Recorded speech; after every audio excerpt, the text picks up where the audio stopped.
What's up? In this video I'm going to cover the AlphaGo Zero paper, or Mastering the Game of Go Without Human Knowledge, and I also cover the AlphaZero paper. I'll actually tell you some of the modifications that are needed to get this thing to AlphaZero level, and just a hint, it's a really small modification and basically reapplying this to chess and shogi as well. So, what's the trick with this paper? And hopefully you already watched my previous video on AlphaGo. If you haven't, I strongly recommend you go ahead and watch it. I'll link it somewhere here. Basically, the main thing is they're not using human experts data anymore. So they say it here. Here we introduce an algorithm based solely on reinforcement learning without human data, guidance, or domain knowledge beyond game rules. Starting tabula rasa, or blank slate in Latin, our new program AlphaGo Zero achieved superhuman performance, winning 100-0 against the previously published champion defeating AlphaGo agent. So, a small digression here, if you're not familiar with this.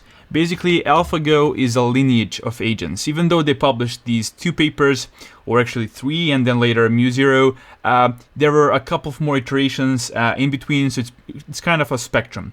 And let me just kind of explain how that functions. So the previous paper, the AlphaGo paper, was actually AlphaGo Fan, because that's the model that defeated Fan Hui, the European champion in Go, back in 2015.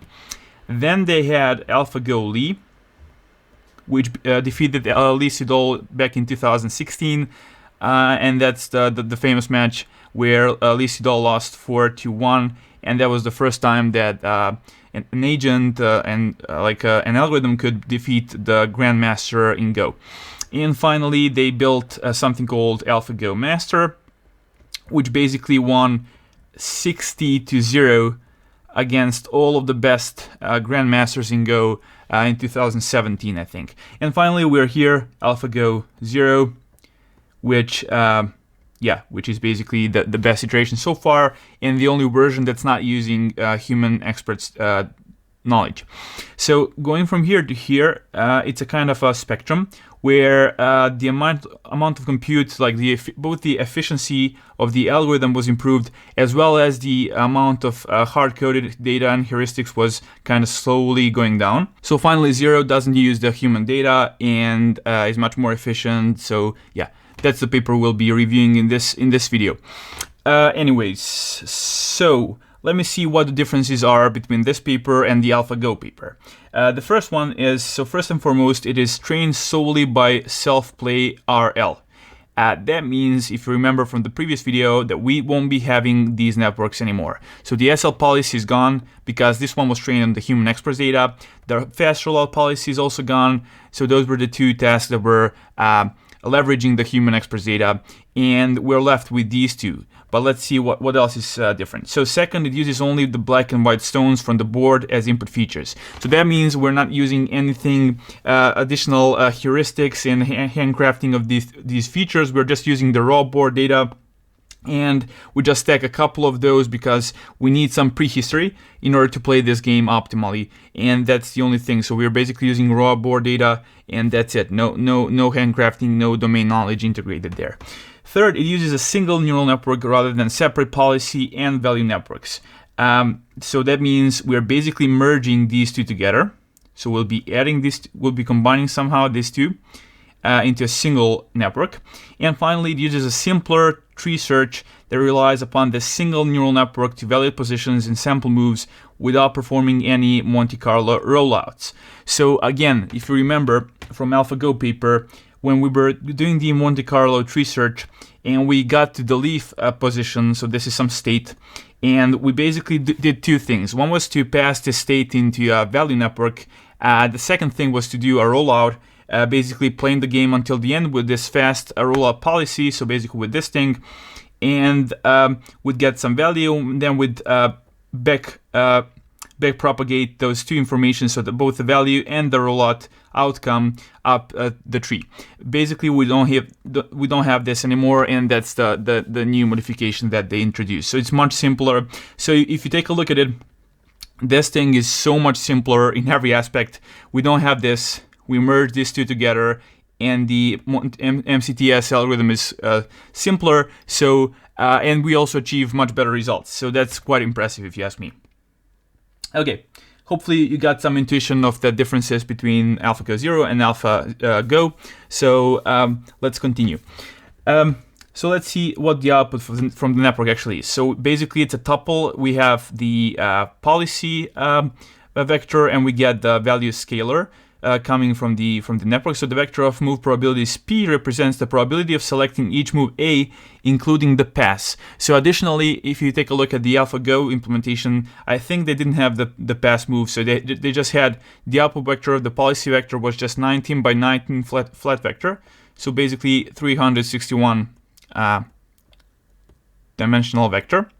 And here we have +1 for the pass move. Additionally, we have the value part of the network combined together. So if you take a look how this looks like, you basically have something like this.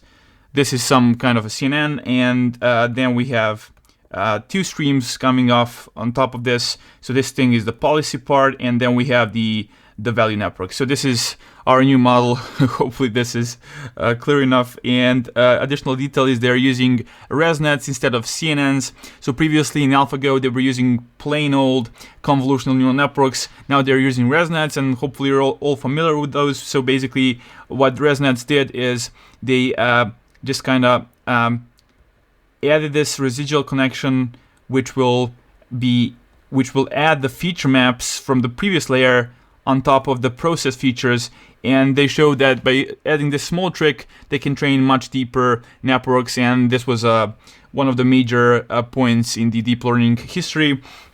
So yeah, they are now using ResNets instead of CNNs, pure CNNs. Okay, let's slowly start digging into how the actual algorithm works, and basically I'll be stressing the differences with AlphaGo. Many things overlap, so yeah. Okay, so the main difference in the training procedure is that they integrated the MCTS directly into the training, and they're not using it just for the during the play. So basically this is how the network is trained. So you have a self-play game. So you take our agent, you take basically that's the network that has both the policy and the value, and you just roll out the game until the end state. Now this is the trick. So in this state, you pass it into the network, it outputs the probabilities, and so this is kind of the probability vector and the value scalar. So now, instead of just picking the action directly from this output, what they do is they do the MCTS over this state. So this is depicted here. And they actually pick the action from this probability distribution, which is much better prediction than the raw probability prediction directly from the network. So after just picking the action, we get into a different state. We again do the MCTS, and we roll out all of these until the end. And we're just saving this tuple. So the data for each time step t is stored as state policy. So that's this vector here. We're storing this one. And we're storing the outcome, so basically the end result, basically either +1 if the player won or -1 if it lost. So this is basically the main trick, doing the MCTS during the actual self-play. Once we have that, what we do is in order to train the agent, we do the following. We take those tuples that were stored, and we want to make sure that the output from the raw network, so the policy vector that comes directly from the network, gets as close to the MCTS policy as possible. Secondly, we just regress the value function so as to be really close to the final outcome of that particular game. So basically here is the equation. You can see we do a simple regression doing mean square error for the value function, and we do the simple cross entropy loss here. So this has a minimum. So the p vector is the probability coming from the raw network. The pi is the probability coming from the MCTS. And we want to make sure that the probability coming from the raw network is as close as possible to pi. And that's the minimum of this function. So basically that's when we hit the entropy limit. Before that, we have the non-zero KL divergence. And once we get to the same, once p becomes equal to pi, we have 0 KL and we converge to a minimum. So basically that's why this thing pushes p to be close to pi. Finally, the third term is just basically L2 regularization, and that's it. It's pretty simple. It's much simpler than AlphaGo. And yeah, let's see what I say here. So the neural network parameters theta are updated to maximize the similarity of the policy vector p to the search probabilities pi, and to minimize the error between the predicted winner v and the game winner z. As for the Monte Carlo tree search, a short recap. How it works, basically they're using the PUCT algorithm, so the upper confidence bound for trees algorithm. Again, basically you start from the root state and you pick the values so as to maximize this PUCT score. So the Q value, the action value function, plus this U term, which which has this visitation term inside and priors. And picking the highest ones, they get to the leaf node. And finally, in the case of AlphaGo Zero, they don't have the the expanding threshold, which was around 40. In AlphaGo, they just expand the network every single time. So once you get to the leaf, you just expand it.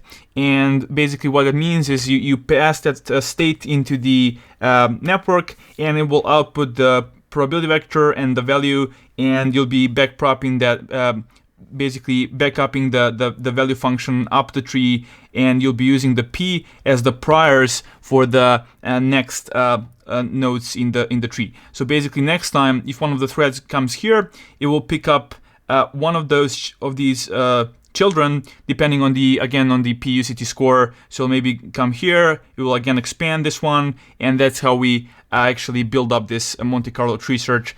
And hopefully that was also already clear from the previous video. So here just depicted that the value function is backed up up the tree, and they're updating the statistics, both the visitation counts as well as the basically the Monte Carlo estimates. Okay, that's it.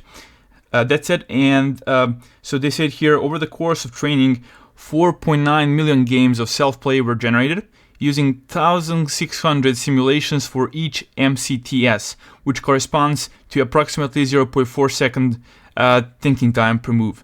So that means when you're building up these trees during the self-play, you do 1,600 of these simulations in order to build a tree, and then you pick the action that actually maximizes the visitation count in the root node. They have some temperature coefficient, but we'll get to that a bit later. Basically, that's it. Okay, let's continue. And after doing this training, surprisingly, the AlphaGo Zero outperformed the AlphaGo Li after just 36 hours. So you can see it here. After just 36 hours, basically, it's already better than the agent that has beaten Lisidol back in 2016, and that's impressive. And they said here, the AlphaGo Li was actually trained over several months. So a lot of compute went into this thing. So yeah, keep that in mind. AlphaGo Zero used a single machine with 4 TPUs, whereas AlphaGo Li was distributed over many machines and used 48 TPUs.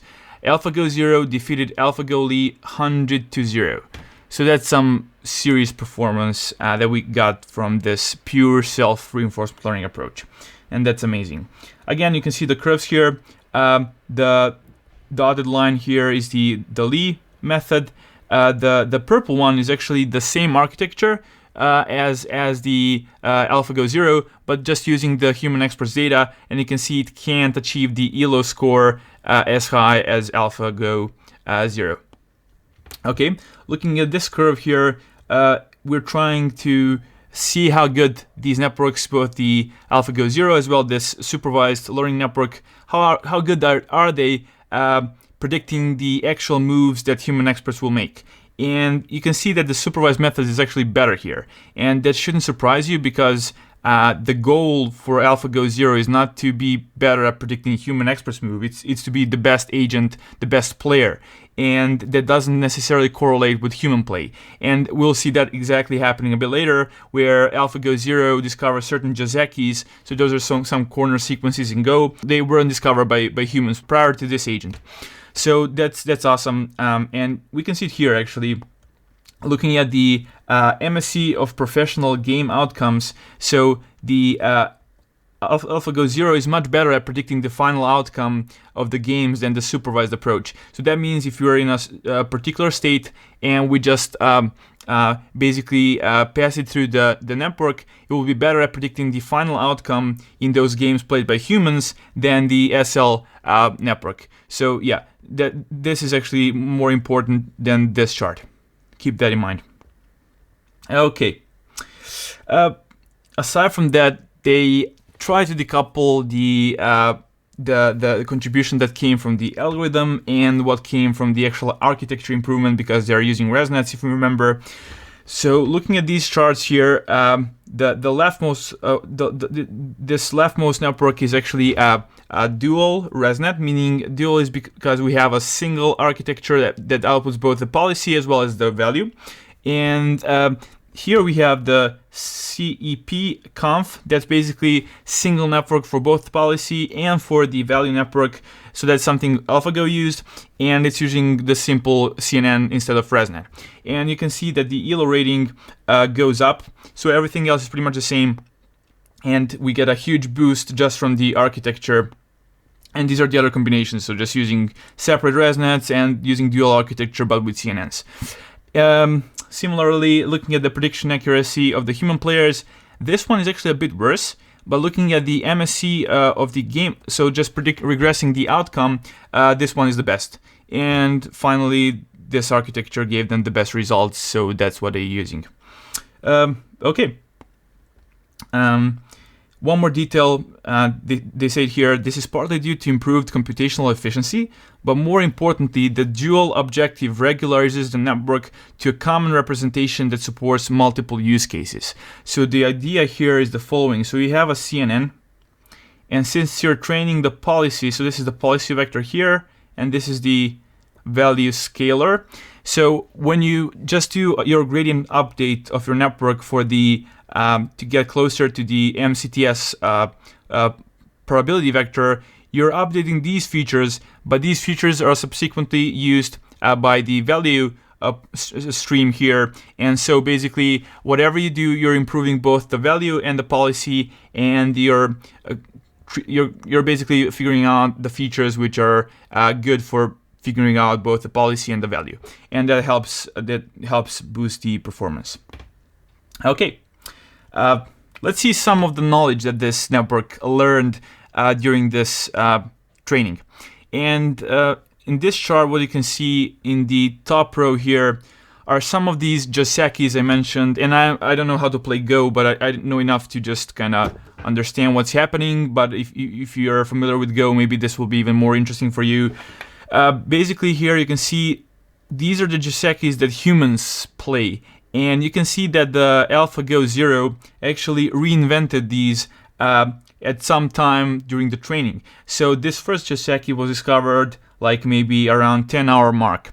Then the second one was discovered, I don't know, like maybe 15 hours. And the last one was discovered maybe around 36-hour mark.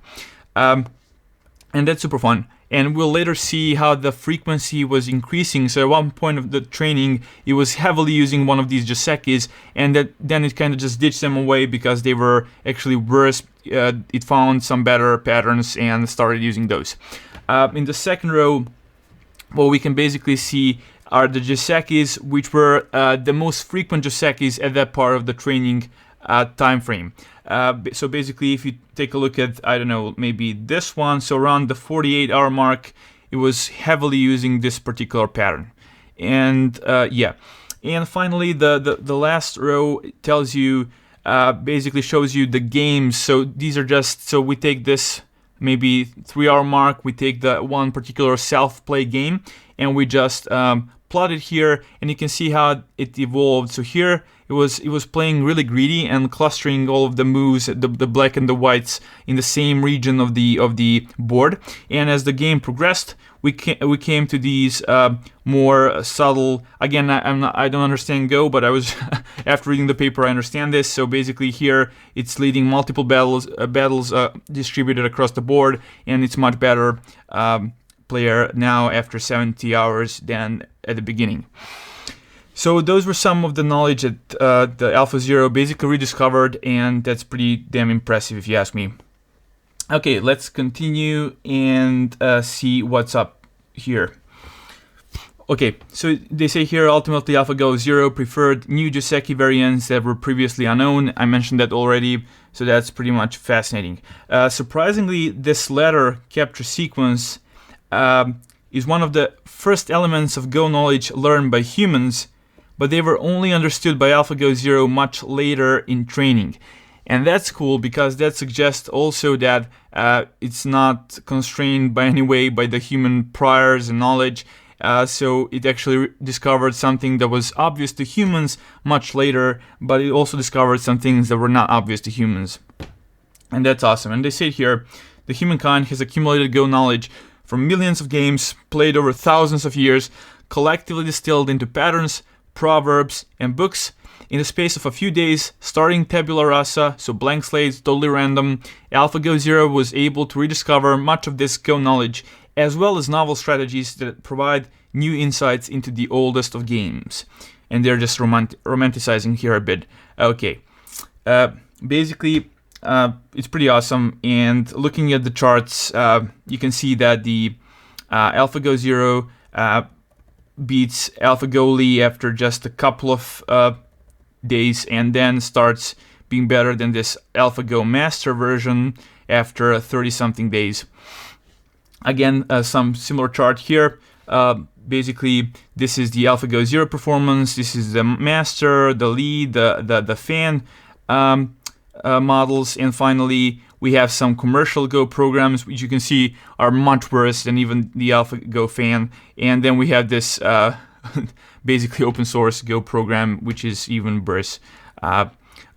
Finally, this one is basically the raw network performance. So without using the MCTS, by just using the probabilities coming from the policy network and playing using that one, you get much lower ELO score than using MCTS. So search is really important for playing Go efficiently. Okay, that's it. That was the high-level overview I wanted to show you, and now we'll get into some details. But before that, let me just show you those josekis I was mentioning. So here, so this is some joseki that's that humans play a lot. So it even has a name, 5-3 point press, whatever. And you can see the frequency here. And similarly for other josekis, and you can see for some patterns, so this like Knight's Move pincer, the frequency peaked here and then slowly decreased after 70 hours of training. So that means it was discovering and ditching the patterns. So that's cool. This is the second chart, shows you some of the josekis that was playing really often at one point of training. So again, here 3x3 invasion, it had a peak here, so it was playing this particular joseki a lot at one point of time, and so on and so forth. So that's it. Now let's dig into the details of the actual algorithm. Okay, so I've covered this part already. This is the spectrum I was mentioning. So they went from fan to lead to master and finally to AlphaGo Zero, and each time increasing both the efficiency. So this one used 176 GPUs. Then the lead version I think used something around 47 TPUs. Then they had AlphaGo Master, which used even less hardware, and finally AlphaGo Zero actually uses only 4 TPUs, and it's much better, as you saw, than Lee and Master and every version so far. And yeah, they say it here. Okay, so basically, they say it here, the primary contribution is to demonstrate that superhuman performance can be achieved without human domain knowledge. We reiterated that already a couple of times. To clarify this contribution, we enumerate the domain knowledge that AlphaGo Zero uses explicitly or implicitly, either in its training procedure or its MCTS. These are the items of knowledge that would need to be replaced for AlphaGo Zero to learn a different alternating Markov game. And this is the main point where basically after you just kind of modify a couple of these, you get to AlphaZero and you can play both the chess and Shogi as well as Go. And the most important parts here, so basically we'll want to ditch the symmetry part. So the rules of Go are invariant under rotation and reflection. This knowledge has been used in AlphaGo Zero both by augmenting the dataset during training to include rotations and reflections of each position. So if you remember from the AlphaGo video, basically each time you want to evaluate a position, you take a random element from the dihedral group that has 8 elements. So basically, because you have 2 reflections and 4 rotations, you get to 8 elements, and you were just using those, and that will make your data bigger, and also they showed it improves the training. So we'll have to expel that part, because other games such as chess, they don't have that symmetry as inherent part of the game. Okay.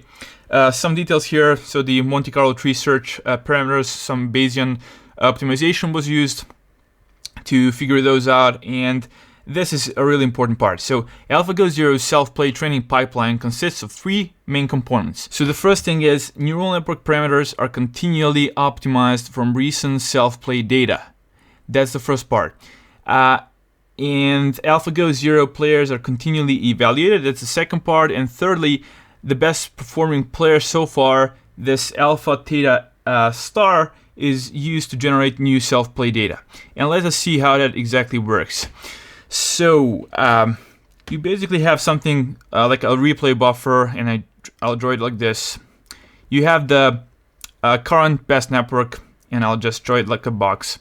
And we have a bunch of self-play games happening in parallel. So how the actual framework works like is the following. So we have this network, and that's the best agent so far. And we're just taking data from the replay buffer, and we are updating that network. Next up, every 1,000 updates, we'll be dumping a checkpoint model, and we'll be comparing that checkpoint model with the last previously stored best model. So we have this thing they call alpha theta star.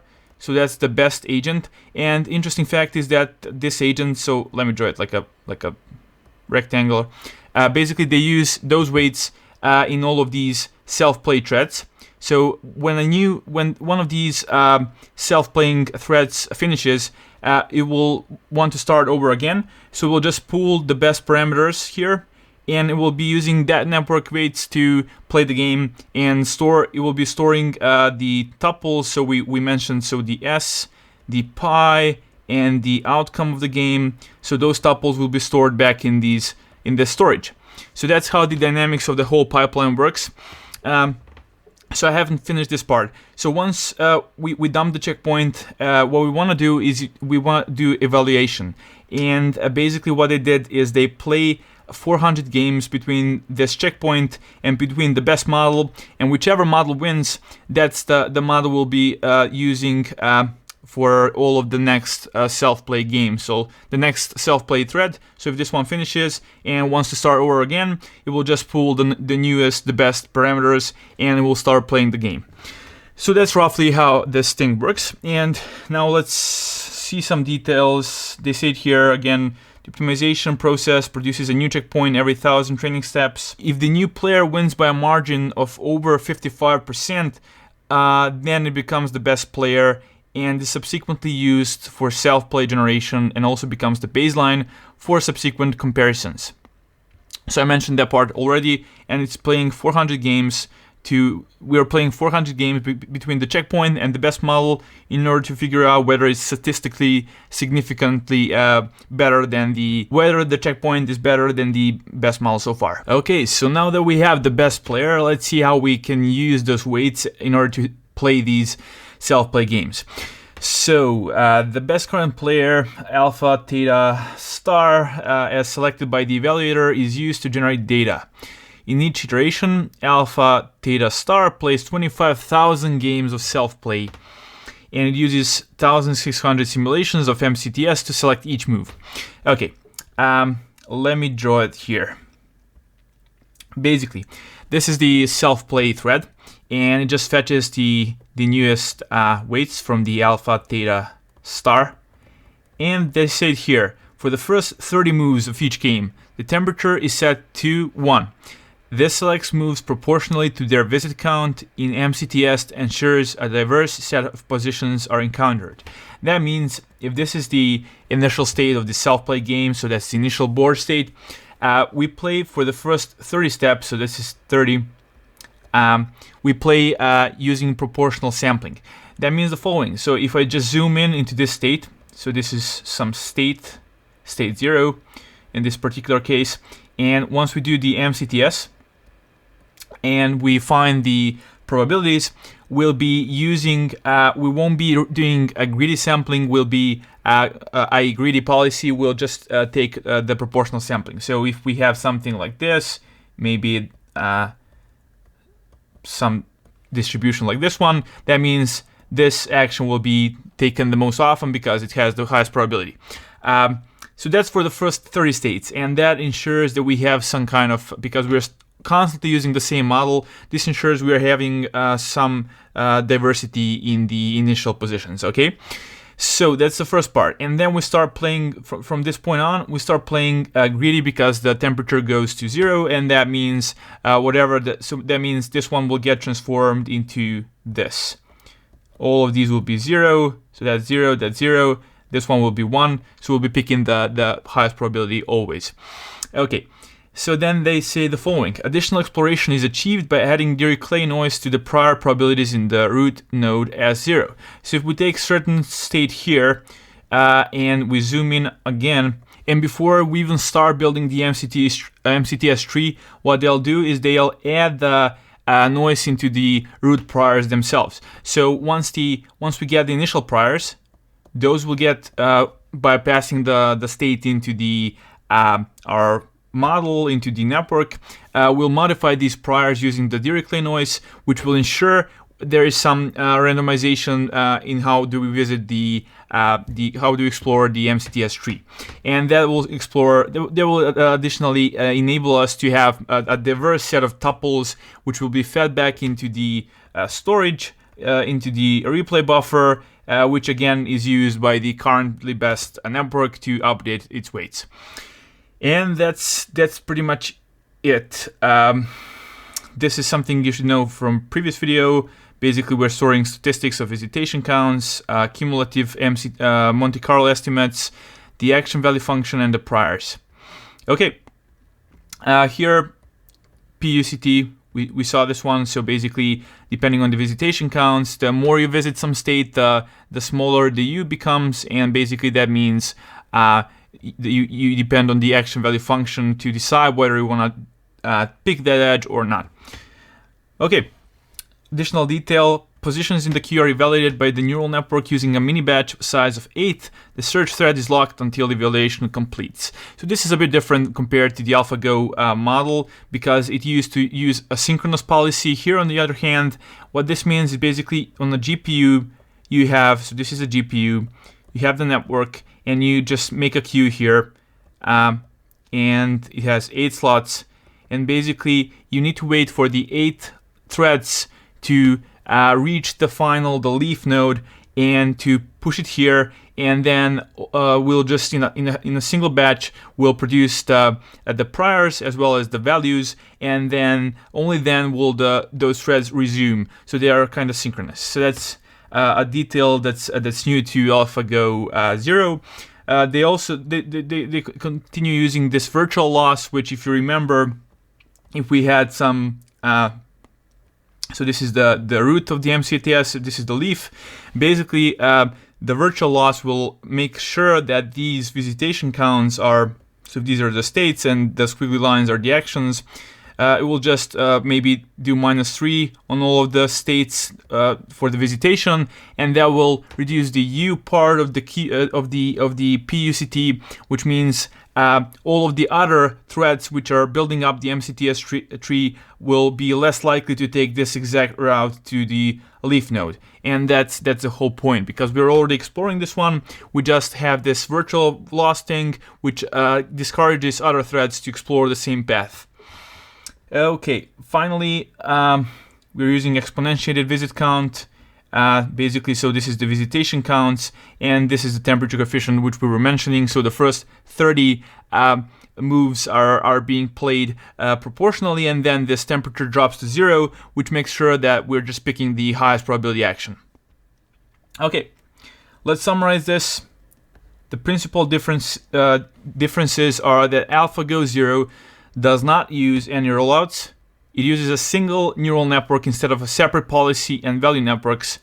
Leaf nodes are always expanded, so there is no threshold. We don't have to wait until maybe 40 or something, which was dynamically computed so that the GPUs are not starving, some optimization stuff.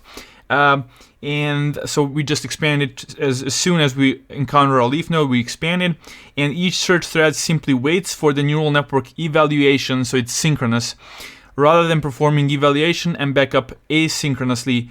And also there is no tree policy, which if you remember just used to set up priors. So when we get to a leaf node, we used to use the tree policy, which will set some fast priors, and we would send the leaf node onto GPU where the policy network SL policy would wait, and it will do an inference and calculate the actual priors, which would then get swapped here.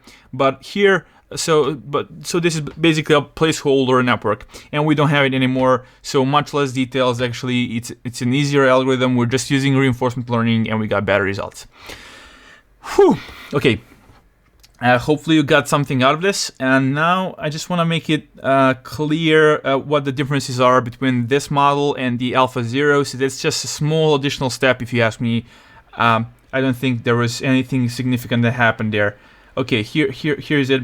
Basically, there's just a couple of differences, and I don't quite understand the first one. So they say AlphaZero instead estimates and optimizes the expected outcome, taking account of draws or potentially other outcomes. So this part bugs me because the AlphaGo Zero estimates the value. So the value function estimates between +1 and -1, where +1 means this player is going to win, and -1 means we're certain we're going to lose. And so I'm not quite sure what they mean by that. If you know, please leave a comment down there. And the second one is obvious. So the rules of chess and Shogi are asymmetric. So in general, symmetries cannot be assumed. So that's something I already mentioned. We wanna get rid of picking like an element from the dihedral group, one of those 8 reflections rotation combinations. So we just want to ditch that, and they showed that they won't hurt the performance at all. So yeah, a little bit, but we can compensate by compute. Okay. And the third thing is, in contrast, AlphaZero simply maintains a single neural network that is updated continually rather than waiting for an iteration to complete. Self-play games are generated by using the latest parameters for this neural network, omitting the evaluation step and the selection of best player. So that means this time we have this network, and instead of doing these periodic checkpointing and comparing for the best model, we are continuously using this same weights, and we're updating them using the replay buffer, and the threads are just filling that buffer, and we're just taking the data and we're continually updating this agent. And when a new thread resumes, so this one finishes and wants to start over again, it will just fetch the newest, the only pair of weights we are continually updating. Okay, so that's the third difference. So not a lot there, and okay, and you can see the results here. Basically on chess, they compared against the Stockfish. That was the best engine at the time. And you can see after some time, it gets better than Stockfish. Finally, we have Shogi here. In a small amount of time, the model gets better than Shogi, which is a Japanese chess, affectionately known as Japanese chess. And finally, we get better from AlphaGo Zero after some training as well. So what's interesting on these 3 charts, if you ask me, is this one. So you can see how small the gap, the ELO gap here is, and that just kind of indicates the amount of effort, like decades of research of chess, because chess was considered as the Drosophila of AI, because so many people, so many researchers spend so much time researching it, and so there are so many good heuristics and handcrafting that went into creating this Stockfish engine that it was kind of hard to get much better than it. So that's funny. Okay, the only thing that's actually not so game agnostic is this. So they are still adding the noise to the prior policy to ensure the exploration. So the decay noise I mentioned in the AlphaGo Zero. and it's scaled in proportion to the typical number of legal moves for that game type. So that's something that's game specific. Other than that, this is a pretty generic algorithm, and yeah. Thing worth noticing here is that you have to train a single instance, a single agent for every specific game. So that means this still doesn't generalize as much as we'd like it to. So optimally, you can train it for Go and then just kind of fine tune it for chess, and it would be really good. But that's not the case, and you have to train it from scratch, pretty much, to the best of my knowledge. One thing worth noticing as well is that AlphaZero searches just 80,000 positions per second in chess and 40,000 in Shogi, compared to 70 million for Stockfish and 35 million for Ilmo. So that just shows that this approach is much less brute force, and these two, the Ilmo and Stockfish, are much more similar to Deep Blue, which used a brute force algorithm to beat Garry Kasparov back in '97. So they say arguably a more human-like approach to search and to playing the games, and I agree. So that's pretty much everything you need to know from AlphaZero paper once you understand the AlphaGo and AlphaGo Zero. So ditch the symmetries, keep continually updating the agent, and then you just kind of map for the specific rules. You kind of do some small adaptations. You apply the same algorithm, and as you can see, after some training time, you can achieve state of the art on all of the 3 benchmarks. That was it for this video. If you have any feedback whatsoever on the things I could improve, please feel free to just comment down in the comment section, and I'll read those. And you know the drill, just hit that subscribe button, hit the bell icon to get notified, and until next time, keep learning deep.